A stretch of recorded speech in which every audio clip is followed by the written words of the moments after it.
Bonjour à tous. Alors aujourd'hui, on va vous remontrer comment faire pour installer un nouvel aquarium.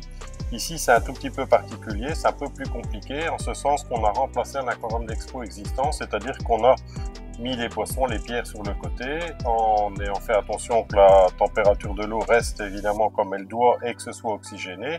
Dès lors que vous faites ça, ça vous donne la possibilité de bien mettre l'aquarium en route dans de bonnes conditions sans en avoir courir. La priorité, c'est l'oxygène et la température. Donc ça, c'est au cas où vous voulez faire la même chose, c'est-à-dire remplacer votre aquarium. Et en plus, il doit venir au même endroit. C'est les deux facteurs qui font, bien entendu, qu'il faut avoir des récipients pour garder vos poissons, les maintenir dans de bonnes conditions. Bref, ça c'est quand vous devez remplacer l'aquarium, chose qu'on a fait ici. Le but de cette vidéo aujourd'hui, c'est d'aider les débutants. Évidemment qu'un passionné qui a déjà fait ça plusieurs fois, il n'y aura pas beaucoup l'utilité de ce genre de vidéo. Ici, c'est clairement une vidéo pour les débutants, celui qui veut commencer, qui n'a pas du tout d'expérience.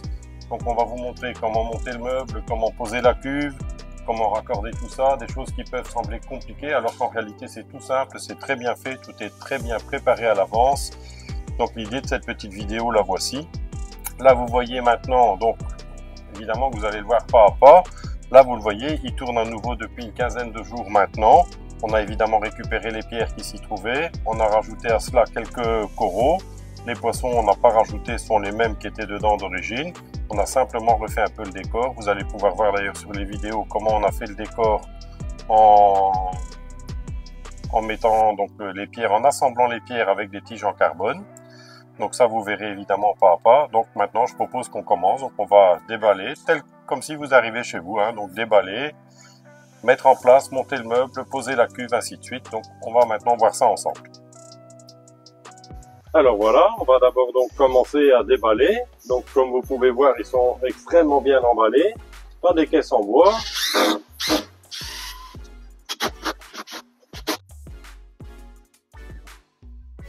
Alors, on va d'abord retrouver ici le filet, donc qui est déjà monté. Ça c'est quand même un bel avantage et un beau gain de temps, parce que malgré tout, c'est des petites choses qui prennent du temps. Voilà. Donc le moins qu'on puisse dire, vous voyez, c'est que l'espace est super bien utilisé pour le transport. Vous avez la décante, vous avez la cuve, tout ce qu'il faut déjà donc au niveau des pièces principales. Donc comme vous pouvez remarquer, encore une fois, c'est très bien protégé, les coins, tout ça, il y a des cales partout pour que rien ne puisse bouger. C'est vraiment très bien emballé. Voilà, donc on commence ici par le montage du meuble. On va vous montrer en résumé donc le déballage des pièces et comment est-ce qu'il faut faire pour procéder au montage du meuble dans les meilleures conditions possibles, la pose de la cuve et la pose de la décantation.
Voilà, donc là vous avez pu voir évidemment brièvement le montage du meuble. C'est des petits meubles qui sont bien faits, assez faciles à monter.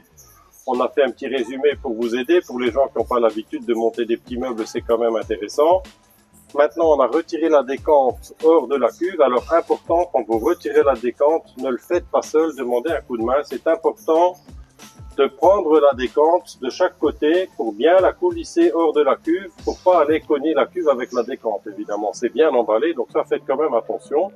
Une fois que c'est fait, maintenant on va venir mettre la décante dans le meuble avant d'avoir mis les portes du meuble, évidemment, sinon on a les portes tout le temps dans le chemin. on les met à la fin, c'est beaucoup plus facile, on n'est pas embêté. Vous remarquerez que sous la décante, il y a déjà un tapis. Ce tapis noir que vous voyez là, il est là évidemment pour que la décante pose bien directement dans le meuble, donc il n'y a pas lieu d'ajouter quoi que ce soit. On va découvrir ensuite un petit croquis avec le kit de montage PVC qui est très bien fait. Ça, on va vous montrer en détail après. Je vais ouvrir le kit, on va montrer la tuyauterie, vous montrer comment il faut faire. Il y a un petit schéma qui résume ça très bien, mais on va vous montrer en détail. Maintenant, on pose la cuve dans le meuble. Alors, à nouveau, pour le transport, vous voyez, il y a des coins en carton, en PVC. Ces coins doivent être enlevés. Donc, c'est simplement 4 petits coins qui sont là, encore une fois, pour protéger les cuves. Pendant le transport, il suffit de les enlever. Pourquoi les enlever? Le but, évidemment, c'est que la cuve pose bien sur le meuble et qu'elle ne pose pas, évidemment, que sur le coin. Donc, voilà, c'est tout. Vous voyez, aussi simple que ça. Alors, pour ouvrir la caisse, une fois qu'on a donc dévissé le plateau, il faut juste faire attention aux agrafes, voilà, tout simplement. Donc ça, on va mettre de côté, première chose. Et donc maintenant, vous voyez, la cuve est à nouveau posée sur un cadre en carton. Donc j'attire l'attention encore une fois sur la qualité de l'emballage. Maintenant, on va le coulisser pour aller le poser, sur le meuble. Donc, pour le moment, on le laisse emballer. Pour les manipulations, la cuve reste protégée.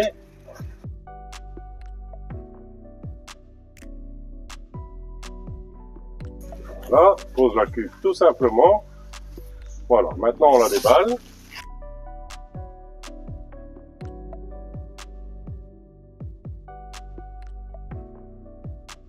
Tous les matériaux d'emballage. Vous remarquerez à nouveau qu'il y a un tapis noir sous la cuve qui fait la transmission entre la cuve et le meuble. Donc rien d'autre à prévoir, pas de polystyrène, rien du tout.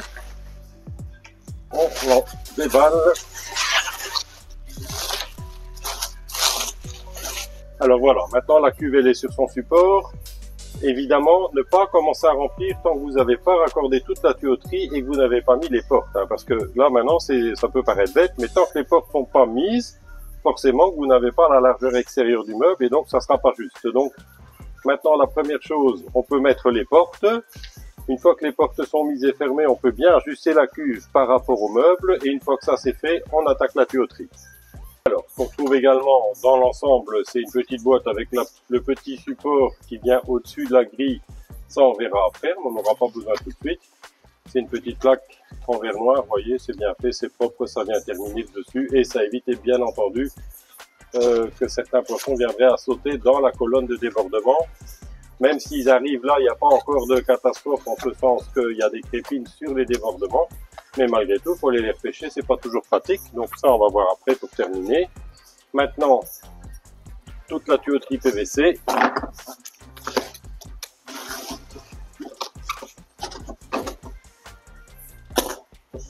Alors, qu'est-ce qu'on y retrouve?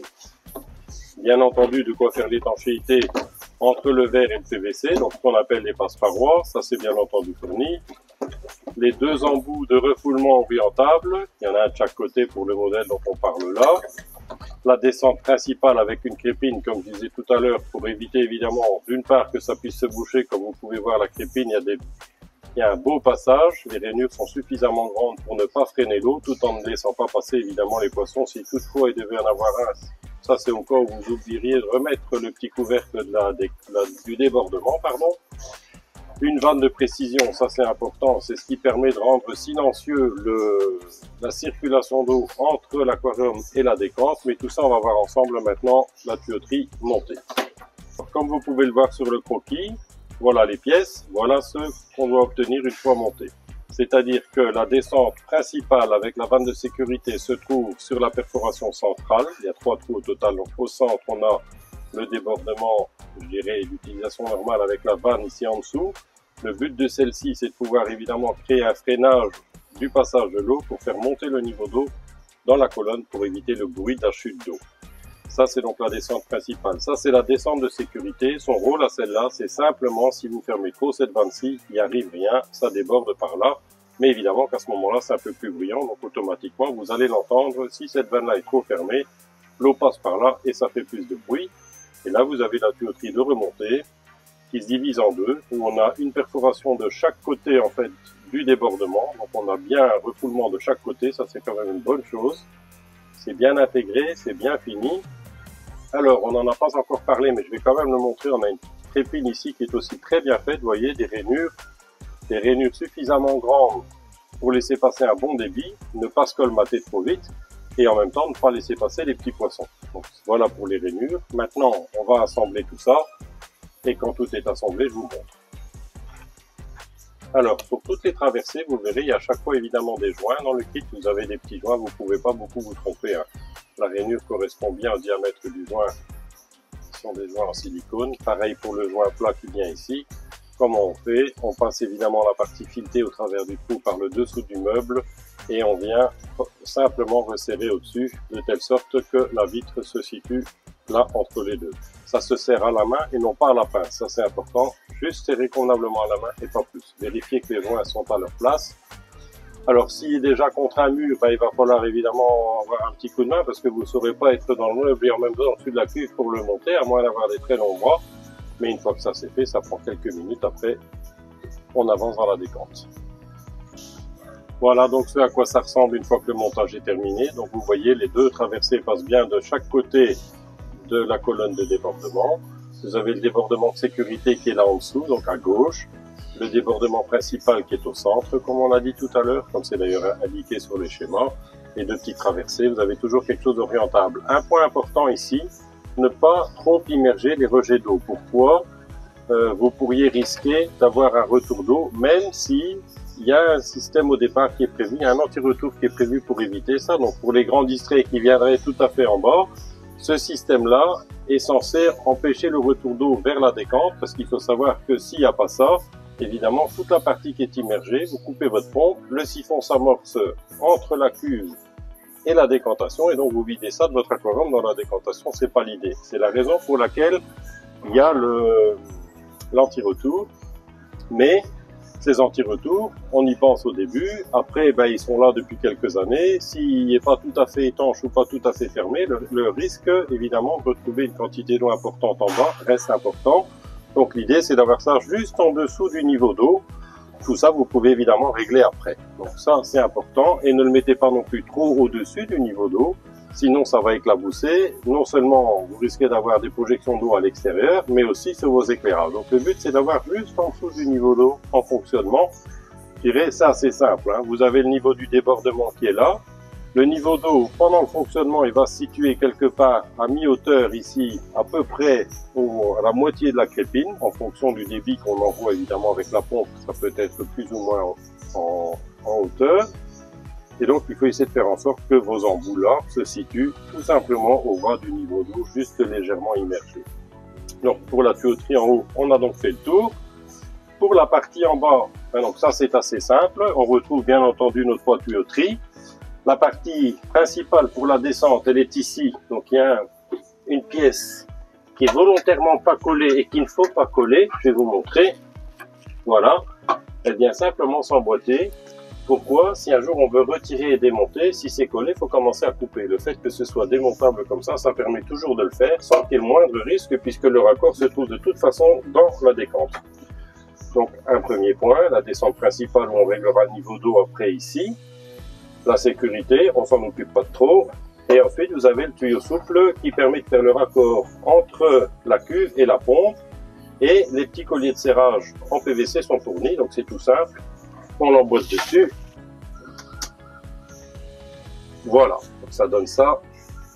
Le tuyau souple est dessus, on serre à la main le petit collier et c'est tout. Et on fera la même chose lors de l'installation de la pompe. Ensuite, dans la décante, maintenant, on voit bien que l'eau, elle arrive donc de l'aquarium vers la décante dans ce premier compartiment. Ensuite, on a une première cloison au-dessus de laquelle l'eau va passer pour aller être préfiltrée par les filtres à poche, donc qui viennent dans la petite lamelle qu'on a ici. Ça, c'est au cas où vous gardez la version d'origine, c'est-à-dire les filtres à poche. Il y a évidemment possibilité de mettre un filtre à papier pour ceux qui ne veulent pas entretenir le filtre à poche, donc il y en a d'autres prévus. C'est très bien fait en ce sens que si jamais vous ne les nettoyez pas ou vous oubliez de le faire, il n'y a pas de risque de débordement. L'eau, les niveaux vont monter un peu ici, puis il va passer par les deux perforations que vous avez là pour aller dans le compartiment suivant. Évidemment que c'est pas le but en temps normal, ça veut dire qu'alors là, il n'y a plus de filtration mécanique. Alors, j'en profite encore pendant qu'on est au-dessus de la décante, parce qu'après on va être plus évidemment dans la partie au-dessus. Regardez un peu la qualité de finition des différents compartiments. Toute la cuve est en rodépolie. Toutes les vitres sont absolument rodépolies. Toutes les rainures ici, c'est découpé, vous voyez, c'est d'une propreté incroyable. Et pour le reste, maintenant, on va pouvoir attaquer. Donc le circuit de l'eau est le suivant. L'eau, elle arrive là, elle passe à travers des micro-vagues en temps normal pour se retrouver dans le bas de ce compartiment-là. C'est là où on peut donc faire quelque chose comme un refuge. De là, on passe ici au-dessus. On se retrouve ici avec la partie centrale où on a l'écumeur, où on a un niveau d'eau qui est constant grâce à la lamelle qu'on trouve ici. L'eau doit passer au-dessus de cette lamelle-là et en dessous de celle-ci. Là, on retrouve la pompe qui va renvoyer l'eau en haut. D'ailleurs, je vais remettre le tuyau souple dans ce compartiment-là, ce sera plus clair. Maintenant, on va vous montrer avec tout le matériel ensuite. Et le compartiment là derrière, c'est ni plus ni moins qu'une réserve d'eau qui est intégrée dans la décante. Donc, votre réserve d'eau osmosée, c'est là qu'elle se trouve. Voilà, maintenant donc on va voir ensemble la partie principale du matériel. Donc on va parcourir un petit peu le matériel, la raison pour laquelle on choisit ce genre de matériel. Là vous pouvez voir qu'il y a le dispatch électrique. Alors c'est pas évidemment une obligation, c'est un réel plus, je dirais, d'un point de vue pratique, d'un point de vue installation et surtout d'un point de vue entretien par la suite. Non seulement vous avez quelque chose qui est propre, qu'on vient fixer sur l'arrière du meuble comme vous avez pu voir là. Voilà à quoi il ressemble non monté. Donc tous les interrupteurs à l'avant. À l'arrière, vous avez donc chaque fois les prises électriques femelles sur lesquelles vous venez brancher vos appareils. À l'avant, on vient indiquer tout ce qui est branché dessus, ce qui vous permet après, chaque fois que vous voulez couper un appareil, en faisant de l'interrupteur sans devoir suivre le câble et commencer à chercher quelle prise alimente quel appareil. Donc il vient se fixer là derrière, tout simplement. Après, on vient brancher les appareils derrière. Donc c'est vraiment quelque chose qui vous permet d'avoir un plus au niveau esthétique et surtout au niveau pratique par la suite. Alors, dans la décante, qu'est-ce qu'on trouve? Comme je disais tout à l'heure, il y a la partie filtration mécanique derrière avec les filtres à poche qu'on peut voir. Là, il n'y a rien, c'est l'endroit où on va donc venir mettre le refuge. Tout le monde n'en utilise pas, mais celui qui veut l'utiliser, l'emplacement est prévu dans la décante. Le compartiment avec l'écumeur, ici on a mis un petit écumeur Deltec parce que c'est un appareil qui offre un très bon rapport qualité-prix, un bon fonctionnement, un débordement de sécurité, c'est-à-dire que si vous venez freiner trop fort le rejet de l'eau, le niveau d'eau pourrait monter de trop et faire déborder, je vais y arriver, la coupelle à nouveau dans la décante. Avec ce système, ça ne peut pas arriver. L'eau passe sur le côté et se retrouve dans votre décante. Ça veut dire plus de débordement d'écume dans la décante. Bon, d'un point de vue entretien, c'est tout simple, hein, vous voyez, hop, on enlève. On va rincer le gobelet, on le ramène et c'est tout. Donc d'un point de vue accès et entretien, c'est vraiment un modèle qui est adapté, qui est silencieux et pour lesquels évidemment on a aussi la garantie d'avoir toutes les pièces détachées. C'est quand même quelque chose d'important à long terme. Dernier compartiment, la pompe de remontée. Ici on a choisi de mettre une G-code où on a mis le système qui vient aspirer vraiment dans le bas de la cuve, comme vous pouvez voir. Donc c'est ni plus ni moins, au lieu de mettre la crépine que vous avez là, qui est standard, on met le système qui vient aspirer tout au fait dans le bas de la cuve. Le raccord en souple dont on a parlé tout à l'heure. Ce que vous voyez là derrière, c'est une option pour les gens qui veulent un système automatique de complément d'évaporation, c'est-à-dire que le petit flotteur vient mesurer le niveau d'eau dans le compartiment de la pompe. Voilà, et qui vient donc mettre automatiquement la pompe en route qui se trouve dans le compartiment derrière, c'est-à-dire dans la réserve d'eau osmosée. Donc la petite pompe bleue que vous voyez là, la voilà. Avec le petit tuyau qui ramène donc l'eau osmosée dans le compartiment ici à l'avant. C'est celui que vous voyez là, qui est fixé ici pour qu'il ne puisse pas bouger. Alors, nous on a fait une petite modification qui peut être intéressante, on va en parler. Sur la remontée d'eau, on a prévu déjà une bifurcation, donc départ-retour, pour l'éventuelle installation et raccordement d'un groupe froid. C'est-à-dire qu'en faisant ça, on n'a pas besoin d'une pompe supplémentaire pour alimenter le groupe froid en eau. Il suffit d'ouvrir et de faire d'ouvrir les deux vannes qu'on a là. L'eau part vers la décante, par le groupe froid, pardon, pour revenir vers la décante, tout simplement. Donc ça, ceux qui ont besoin et qui auront l'utilité de raccorder un appareil pour refroidir l'eau, vous pouvez le faire comme ça. Ça ne demande pas une pompe supplémentaire, juste 2 T, 2 vannes et quelques raccords. Alors là, dans le fond, ce que vous voyez, les deux petits contrôleurs qui ont été fixés à l'arrière du meuble, l'un pour le réglage du débit de la pompe de remontée, éventuellement sa mise sur pause si vous voulez par exemple l'arrêter pour l'une ou l'autre raison, et ensuite le petit boîtier de contrôle pour le réglage du débit de la pompe qui est sur l'écumeur. Ça sont les deux petits boîtiers que vous voyez là. Alors, le chauffage, lui, on l'a installé dans le compartiment à l'arrière de la descente. Pourquoi on le met là? Il y a une bonne circulation d'eau, bien sûr. Et surtout, ça permet de garder l'élément, le compartiment plutôt, qu'on va mettre le refuge, qui est à l'avant gauche, entièrement libre. Quelques petits mots pour le matériel. Lorsque nous équipons des aquariums comme ça, on va chercher évidemment à trouver le meilleur rapport qualité-prix tout en ayant quelque chose de fiable avec les pièces détachées. Comme je disais tout à l'heure, c'est quelque chose d'important. Donc, pompes de remontée G-Code sont très bien, rapport qualité-prix est excellent, elles sont silencieuses, elles sont très fiables, donc ça c'est pour les pompes de remontée. L'écumeur, ici en l'occurrence pour ce petit modèle-là, on a choisi le Deltec, qui offre lui aussi un excellent rapport qualité-prix. Et ensuite en brassage, on a mis quelque chose de très classique, c'est-à-dire du Tunt, deux petites pompes 6025, simple fonctionnement, branchement direct. Et évidemment, tout ça, on peut changer en fonction des goûts de tout à chacun. On peut mettre des modèles différents. Le but ici de l'ensemble, c'est vraiment d'offrir quelque chose qui est parfaitement fiable, fonctionnel, avec un bon rapport qualité-prix. On a mis un chauffage GM, garantie 3 ans. Tout le matériel fourni est garanti 2 ans. Et c'est du matériel sur lequel on a un bon recul. C'est des choses qui existent depuis longtemps et qu'on vend déjà depuis un certain temps. Alors voilà, un point important aussi, quand vous l'installez, avant de le mettre en eau, assurez-vous qu'il soit bien de niveau. Donc vous prenez un niveau, vous regardez qu'il est bien, aussi bien en longueur qu'en largeur. Si ça n'est pas le cas, c'est évidemment sous votre meuble qu'il faut corriger l'écart de niveau s'il y en a un. Évidemment que dans les habitations récentes, c'est rare d'avoir un carrelage qui n'est pas de niveau. Dans les habitations plus anciennes, ça pourrait être le cas. Donc il suffit de corriger ça sous le meuble. Ici, vous voyez évidemment donc la décante posée, le matériel posé et à ce moment-là, maintenant on attaque pour la partie décor. Alors ici, vous voyez la partie décor, donc on a récupéré les pierres. Donc pour les gens qui sont surpris d'y voir des coraux, on a bien entendu récupérer les pierres, seulement on voulait faire un décor plus aéré. Pour ça, on utilise des tiges en carbone, comme vous pouvez voir, ainsi qu'un ciment à prise rapide. Voilà, vous voyez un petit peu, hop, le ciment entre les deux. On vient mettre les pierres qu'on a percées préalablement, le ciment à prise rapide entre les deux. Ça va très vite. Alors un conseil, ne préparez pas trop de ciment à l'avance parce que ça sèche effectivement très vite.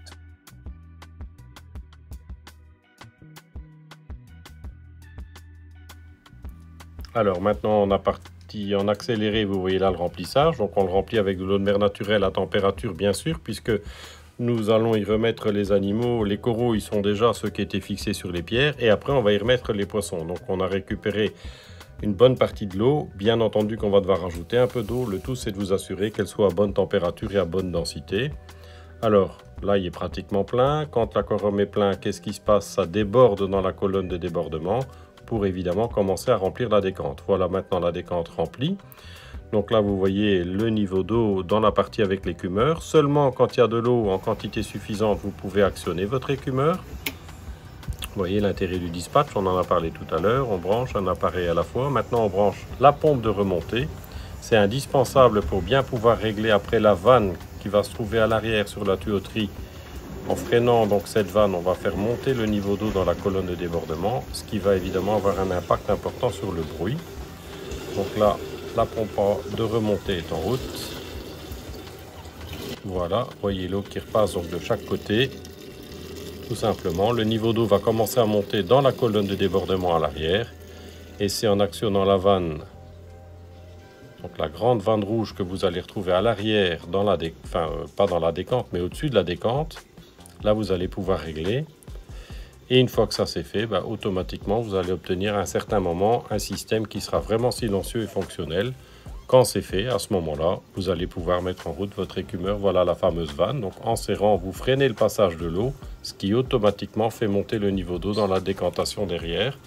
Une fois que vous avez fait ça, un peu à la fois, vous verrez le niveau d'eau monter. Un peu à la fois, il va monter dans la colonne de débordement. Et une fois que c'est fait, vous allez voir. Voilà, et là maintenant, donc il n'y a plus du tout de bruit. Un point important que j'ai oublié de mentionner, Il ne faut pas brancher votre chauffage tant qu'il n'y a pas de l'eau dans la décante, bien sûr. Ne le branchez pas, surtout pas dans la cuve de décante quand il n'y a pas d'eau. Donc tous les appareils que vous retrouvez dans votre décante, il ne faut les alimenter que quand celle-ci est pleine. C'est important. Donc une chose à la fois. Voilà, vous voyez, les appareils. Là, on a mis le chauffage. Maintenant, on met l'écumeur en route. Bon, c'est normal, il fait des bulles. Au début, il fait un petit peu plus de bruit. C'est aussi tout à fait normal. Là, vous allez voir, il se remplit d'eau. Et d'écume bien entendu. Vous allez voir donc hop l'écume qui arrive dans le godet. Le but c'est de faire en sorte que le niveau d'eau dans le godet n'est pas trop élevé au départ, de ne pas le laisser déborder inutilement. Il mousse plus au début, c'est aussi tout à fait normal.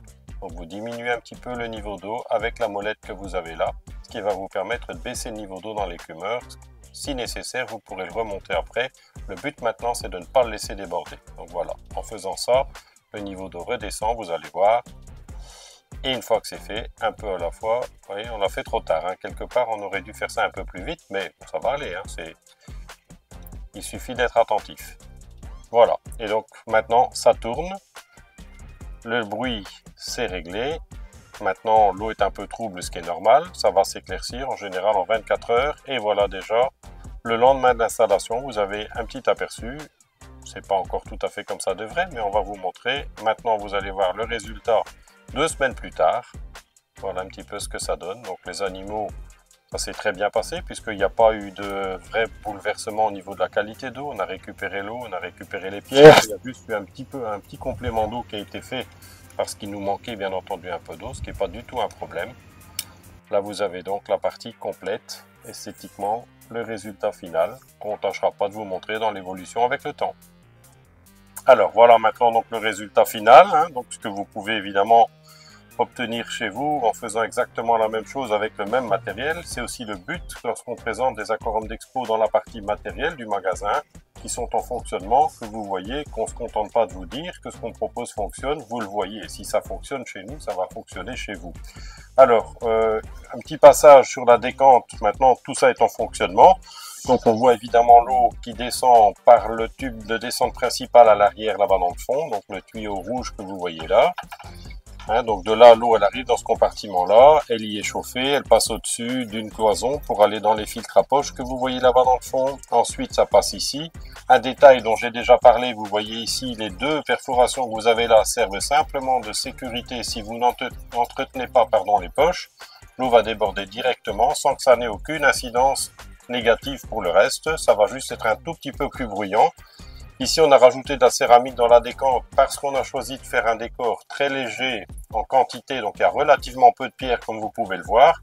Pour compenser, entre guillemets, ce manque de pierres, on vient mettre de la céramique dans le filtre, ce qui permet d'avoir une surface de colonisation plus importante pour les bactéries dont on a besoin.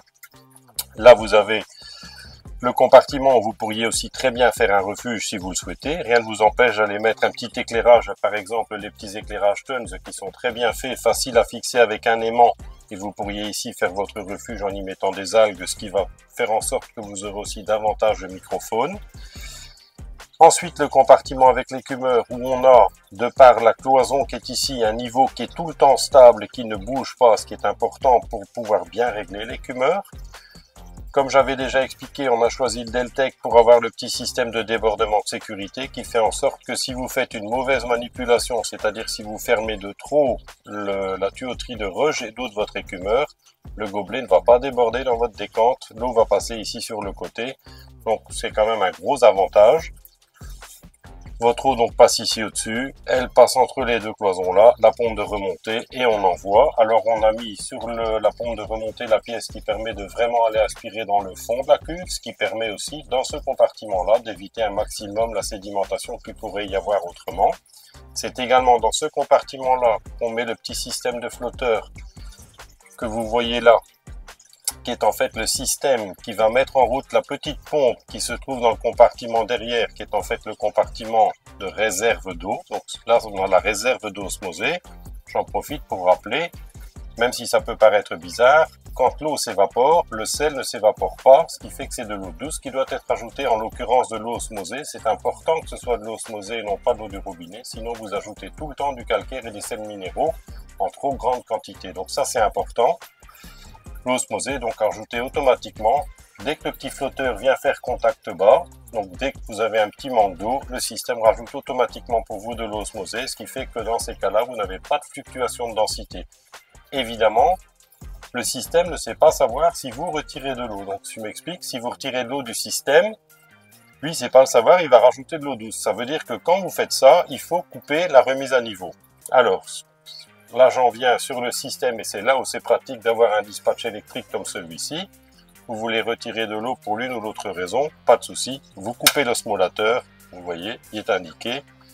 Vous savez qu'à ce moment-là, il ne rajoutera pas d'eau si vous en enlevez. Pareil pour tous les appareils. C'est non seulement propre, mais c'est très fonctionnel. Vous voulez couper quelque chose pour faire un entretien de quoi que ce soit, même vos pompes de brassage. Voilà, on coupe les pompes de brassage, elles s'arrêtent, ça permet de les nettoyer dans des bonnes conditions. Le nettoyage est fini, vous les remettez. Vous avez terminé de retirer de l'eau, par exemple, vous faites un changement d'eau, vous coupez votre osmolateur avant de commencer. Quand vous avez fini, donc que le plein est à nouveau fait, vous remettez votre osmolateur et c'est tout. Donc voilà, au niveau esthétique, qu'est-ce qu'on peut dire? Qu'il y a moyen de faire quelque chose de très joli sans que ce soit nécessairement très grand. On a volontairement ici choisi majoritairement des poissons de maintenance évidemment facile, mais on pourrait très bien maintenir là-dedans des poissons plus difficiles. L'avantage du système qui est fourni avec le filet, chacun évidemment est libre d'utiliser ou de ne pas l'utiliser, mais il est fourni. L'intérêt de la chose, c'est que si vous mettez des petits poissons comme certains labres, il y en a un, mais évidemment qu'on a chipoté, voilà, par exemple le petit labre rouge, là qui est un superbe petit labre, Parachellinus.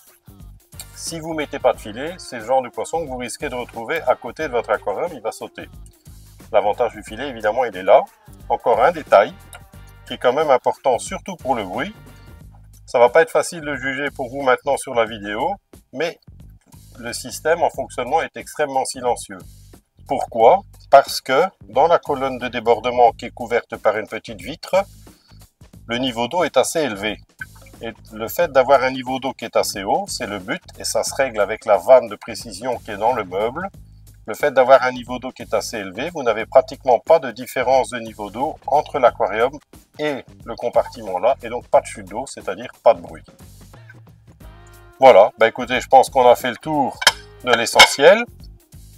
Si vous avez d'autres idées, d'autres questions, n'hésitez pas, un petit mail ou bien via le compte Facebook, via Messenger. C'est avec plaisir qu'on va vous répondre. Et si vous avez d'autres questions ou demandes pour des petites vidéos, n'hésitez pas. À bientôt.